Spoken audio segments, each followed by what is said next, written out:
Fala galera, tudo bom? Preparados para mais uma revisão aqui na Histórias do Carlão?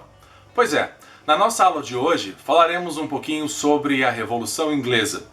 Quais são os fatos que nós precisamos guardar sobre a Revolução Inglesa? Precisamos lembrar que ela vai dar origem ao parlamentarismo, precisamos lembrar que ela vai dar origem à ascensão da burguesia e, ao mesmo tempo, a própria Revolução Inglesa vai proporcionar o desenvolvimento da Revolução Industrial na Inglaterra e em boa parte do planeta.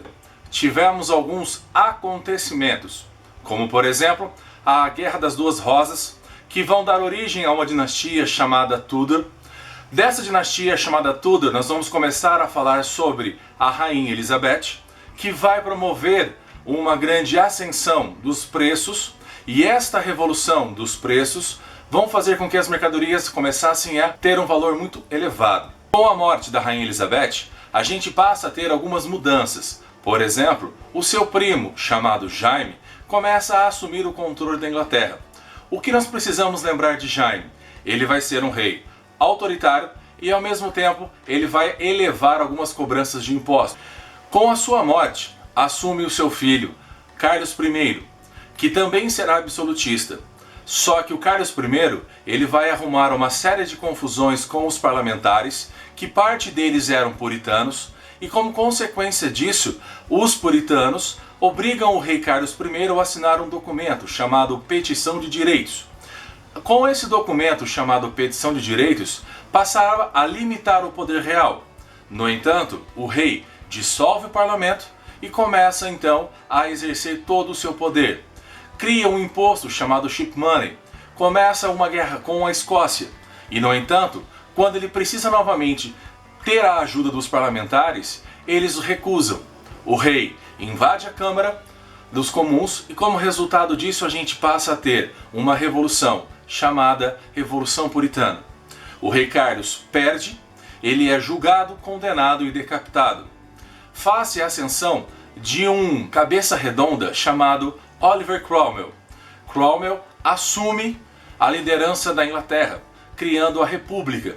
No entanto, a sua república nada mais era do que uma república autoritária. Estabelece agora uma forma de cobrança de impostos, uma forma de ascensão da Inglaterra, chamada de Ato de Navegação.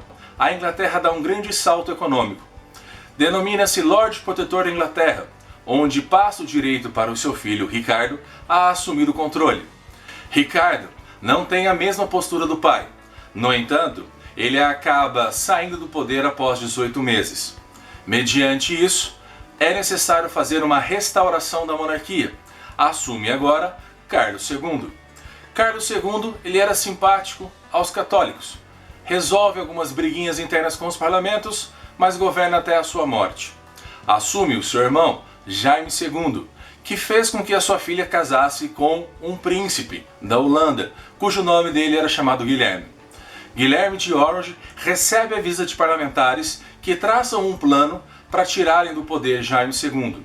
Através da Revolução Gloriosa, Jaime II renuncia ao cargo e, mediante isso, Guilherme se torna rei da Inglaterra. Assina um documento chamado Declaração de Direitos ou Bill of Rights. Implementamos na Inglaterra uma monarquia constitucional onde o que vai imperar será o parlamentarismo. Galera, ficamos por aqui. Qualquer coisa, nós nos encontramos nas redes sociais.